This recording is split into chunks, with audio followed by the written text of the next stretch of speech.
منګه وختي په انټروډکشن باندې بحث وکړو چې ارګنایزیشنل ریسک مینجمنت څه دی، ارګنایزیشن ته خطرې هغه به منګه څنګه میډیګیټ کوو، مطلب دا څنګه به لر کوو، څنګه به دا ارګنایزیشن منګه سکیور کوو، دا غیر لپاره منګه کم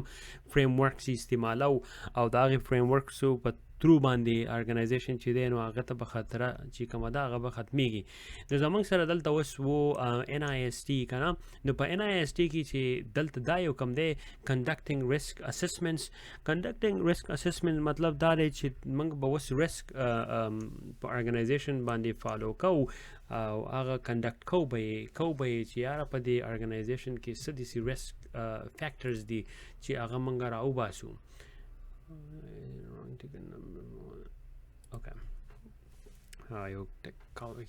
اوکې نو زموږ سره دا دوه دي، خو زه به اوس دې ته راشم. دا اوس ما چې کوم تاسو وویل دا اوس 830 و که نه، نو په دې 830 کې یو زموږ سره اولنی کوم سټپ چې دی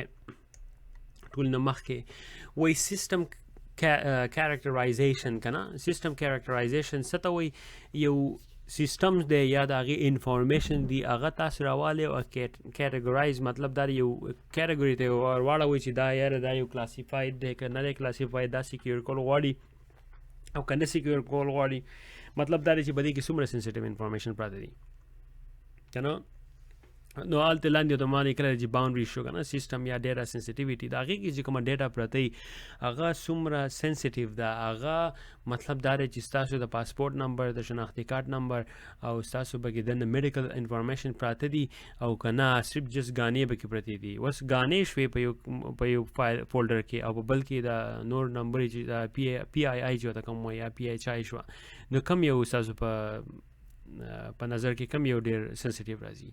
obviously دا کوم چې PHI او PII چې کوم ده که نه، نو د ګانو باندې څوک څه کوي خو یوټیوب باندې هم کتی شي. نو هغه دغه شان دي موږ اولنی ارګنایزیشن دا پکار دي چې دی ښه باقاعده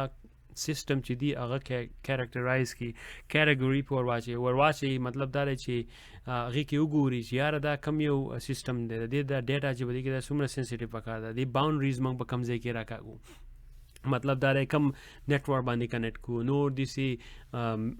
مینجمنټ سکوپس دي. مطلب دا دی چې یو کاروبار دی چې هغه کول غواړي چې دا کمپیوټر چې دا سکیور شي، نو دا کنډکټ کوئ که نه. موږ اوس ریسک اسسمنټ چې دی هغه کنډکټ کوو. نو اوس د هغې نه بعد زموږ سره په دویم کې چې دی تھریټ آئیډنټیفیکیشن. what are the threats to our systems؟ مطلب دا دی چې موږ به تھریټ چې کوم دی کومه خطره چې ده هغه به موږ آئیډنټیفای کوو. موږ به ګورو بیا چې یاره اوس په دې کمپیوټر کې زموږ سره چې دي ګانې پرتې دي او په بل دا بل کمپیوټر چې دی په دې کې زموږ سره سنسیټیو انفارمیشنز پراته دي. موږ به خپل تھریټس ګورو که نه. اوس تاسو به ګورئ چې یاره اوس تاسو دا کمپیوټر چې کوم دی په دې کې د تھریټ سیکرټ انفارمیشن دننه پراته دي، نو دا هغې لپاره به بیا تاسو ګورئ چې د دې تھریټ څوک کیدی شي، تھریټ به څوک او دې سیسټم ته به څه نمونه تھریټ راځي. نو چې دغه تاسو آئیډنټیفای کړو د هغې په ترو باندې مطلب دا تاسو نورو مخې ته پته لګي چې دا موږ به اوس مخې ته څنګه ځو. اوس د هغې نه بعد زموږ سره راځي vulnerability identification. what are the vulnerabilities of our system؟ مطلب دا دی چې تاسو په کمپیوټر کې ویکنیس څه دي، vulnerabilities به کې څه دي، په هغې کې څه نمونه سافټویر تاسو انسټال کړي دي، اپلیکیشنز دي، نور څه داسې اپلیکیشنز دي چې په هغې کې اپډیټس راځي او که نه راځي. هغه مطلب دا دی چې legitimate سافټویرز دي که اخوا 2 نمبر سافټویرز دي، هغو ته پیچز کېږي، هر څه برابر دي، vulnerability به کې شته او که نشتي. دا ټول چې دي دا به ښه باقاعده موږ ته دې تپوس کوو، دا انفارمیشنز به موږ راوباسو. د هغې نه بعد بیا موږ هلته راشو نمبر 4 ته. هغې کې دې کې دننه چې کوم دی دا کنټرول انالیسیس دی. پوه شوې؟ اوس چې موږ ته پته ولګي د هغې سیټ ته چې vulnerabilities به دې کې کم یو دي هغه موږ آئیډنټیفای کړو، معلوم یو کړو. د هغې نه بعد بیا موږ کنټرول انالیسیس په وکړو. کنټرول انالیسیس څه ته وایي؟ هغې ته وایي چې تاسو وګورئ چې یاره زموږ سره چې اوس دا مطلب دا یو وایرس راځي د کمپیوټر، د هغې لپاره زموږ سره سیکیورټي شته، د هغې زموږ کنټرول شته، د هغې زموږ انټي وایرس انسټال دی چې د هغې سیف ګارډ وکړي. نو دغه شان دی بیا تاسو کوم vulnerability چې دا هغې ته به هم ګورئ، سیسټم ته به هم ګورئ، کوم چې کیټګورایز شوه او PHI چې په کوم کمپیوټر کې ده هغه به ښه باقاعده انالایز کوئ او د هغې کنټرولز به ګورئ چې د هغې کوم سیف ګارډز چې کوم دي، کنټرول چې کوم دي، میډیګیشن چې کوم دي، ټول مطلب دا دی چې ښه باقاعده کار کوي او اکټیو دي. داسې نه چې اوس تاسو انټي وایرس انسټال کړی هغه مطلب او ډېری دی کار نه کوي. بیا د هغې نه بعد زموږ سره په ریسک کنډکټ کې چې دی نو هغې کې لایکلیهود ډیټرمینیشن دی پوه شوې کوالټیټیو او how likely is to happen. اوس دا په دې کې کېږي لایکلیهود یو داسې شي ته وایي چې هغه کېدی شي وشي لایک داسې خلک چې وایي یاره مطلب دا دی دا کار به کېږي دغه شان دی او کېدی شي دا وشي او دومره چانسز دي. کوالټیټیو ما د کوانټیټیټیو انالیسیس لاندې د فارموله غوندې کې وخت کې ده په دې باندې به زه ویډیو راغوم دې ویډیو نه بعد خو دا چې دی دا د دویم خو نیکسټ والا سره د سیده نمبر 6 سره به 5 سره باندې نو په دې کوالټیټیو انالیسیس هغې ته ویلی کېږي چې یو قسم اوپینین دی هر یو کس مطلب چې څوک انالیسیس کوي د یو سیسټم هغه وایي چې یاره دا کمپیوټر چې دی په دې کې دا نمونه سنسټیو انفارمیشنز دي او دې له پکار دا ده چې موږ دا په دې کې دا سیکیورټي ور واچو یا پلان کې کار دا کول غواړي دا فولډر چې دا موږ سیکیور کوو په دې طریقه به وکړو دا به موږ ټول لکه هغه یو قسم اوپینین غوندې کې دي پوه شوې یو هر یو کس خپله رایه وایي او په هغې رایه په ترو باندې مطلب داسې نه وي چې کله که یو پرمننټ شي. اوس زموږ سره د هغې نه بعد دا امپورټنټ دی ګورئ ښه دا لایکلیهود چې دی دا چې دا د ټول کم منیجران چې دي هغه د یو بل سره کښېني او هغه ټول منیجران چې دي ښه باقاعده د یو بل نه دا ګپ شپ یو بل سره ولګوي او په یو کم سنسټیو انفارمیشن چې په هغې باندې مطلب دا دی چې یو انالیسیس وکړي چې یاره دا کار به داسې کېږي او که نه به کېږي د هغې نه بعد چې کله دې کښېني دې ته هغې ته ویلی کېږي امپیکټ انالیسیس. impact analysis یو اثر چې اثر انالیسیس کنه qualitative how bad is it if happen مطلب دا چې یو کار وشو د هغې به څه نقصاني اوس یو ځای کې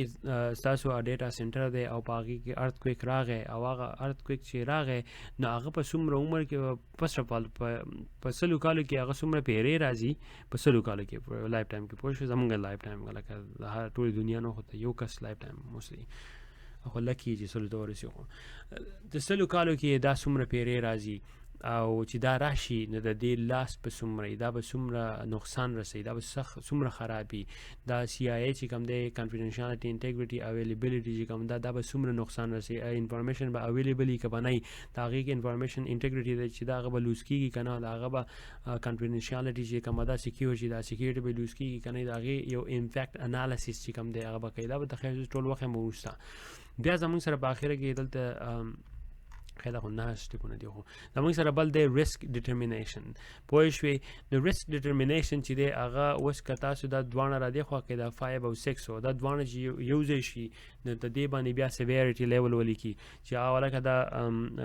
ارتکویک چې دی دا د 100 کالو کې تقریبا چې دا کېږي 12 په 100 کالو کې دی کېږي وته وایي چې لس پیرې دی کېږي په 100 کې 10 پیرې دی کېږي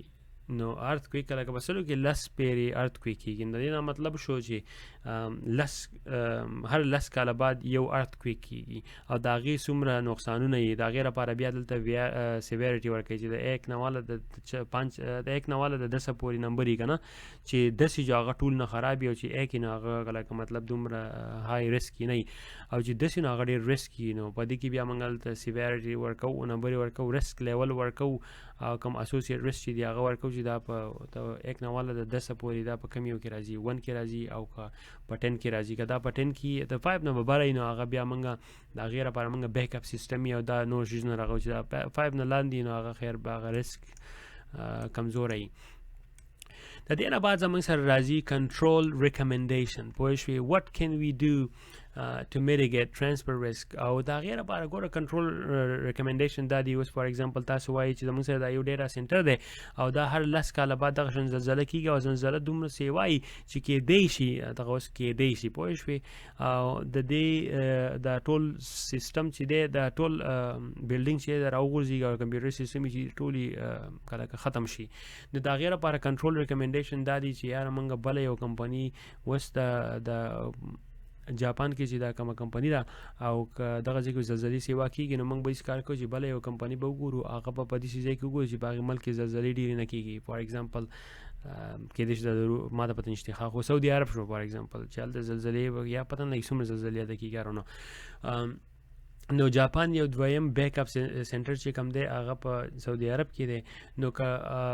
خدای مکه کال ته اوس چلو شو په دې جاپان کې ټول ډیټا سنټر چې دی هغه ټوټل ختم شو. نو بیا دلته دا دویم بیک اپ چې دی ریکمنډیشن پوه شوي هلته بیا هغه ریسک چې کوم دی هغې سر ته لاړو. اوس په هغې کې نور هم دننه دا دي پوه شو چې کوم ځای ته تاسو بیا موو کېږئ هغه به هم ښه باقاعده ګورئ جیو پولیټیکل او ریلیجیسلی او ډېر هر څه به چې کوئ چې یاره دا خلک چې کوم دی د هغو دا ټیک کیر څومره یو که نه ډېر شی راځي ځکه چې د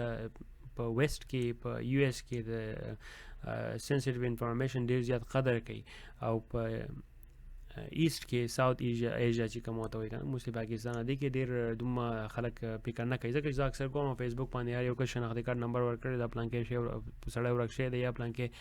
څوک تاسو پېژنئ دي خدای مسلمان شناختي کارت نمبر خو ډېر ضروري نمبر دی دا پکار دی چې په فیسبوک چا نه ورکولی خو خلک ورکوي د هغو سره دا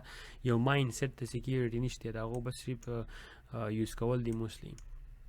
نو په ویسټ کې دا نه او چې کله هم څوک داسې وکړي نه به هغې ښه باقاعده ایکشن یا کمپنۍ چې هغه دا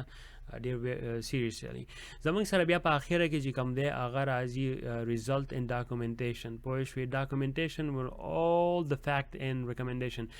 مطلب دا دی چې هر یو کار تاسو کوئ که هغه هر څه شی دی خو په کمپنۍ کې هغه ښه باقاعده به ډاکومنټ کوئ د هغې به ښه باقاعده پروسس پروسیجرز چې دي دا به یې ځان سره ږدئ. که دا ستاسو سره نه و او دا ډاکومنټ تاسو راښکړی و نو کیدای شي چې هغه مطلب دا دی چې هغه ځای نه نیسي او ډاکومنټس خو ډېر زیات لازمي دي ځکه چې په ډاکومنټس کې که سبا ورځې دا ستاسو یو منیجر دی او هغه ډاکومنټس کې دا ویلي دي چې موږ به 15 کاله بعد دا ډیټا سنټر چې دی دا موو کوو یا په دې ډیټا سنټر کې دننه چې کوم دا کار ریسک چې کوم دی که نه چې زلزله کېږي نو په دې کې دا پلانکې نمبر کمپیوټر چې دی دا ډېر زیات یو های سینسیټیو دی دا به مخکې بل ځای ته وړه غواړي یا به موږ دغه پروټیکټ کوو په دې ځای کې پروټیکټ کوو چې هغې خوا ته اوبه نه وي چې یا داسې په زلزله کې دا اوبه چې ده دا په دې سیسټم باندې راتاوي شي او سیسټم چې دی هغه مړ کړي ځکه چې خو الکتریسټي نو دغه شان دي دا ټول ډاکومنټس لیکلي دي د هغې هغه سیویریټي لیول شو هغې لپاره ښه باقاعده دا ډاکومنټس دي. نو که منیجر سبا ورځې نه نو بل کس بیا فالو کولی شي. نو ډاکومنټس چې دي هغه ډېر زیات لازمي دي. زموږ سلام.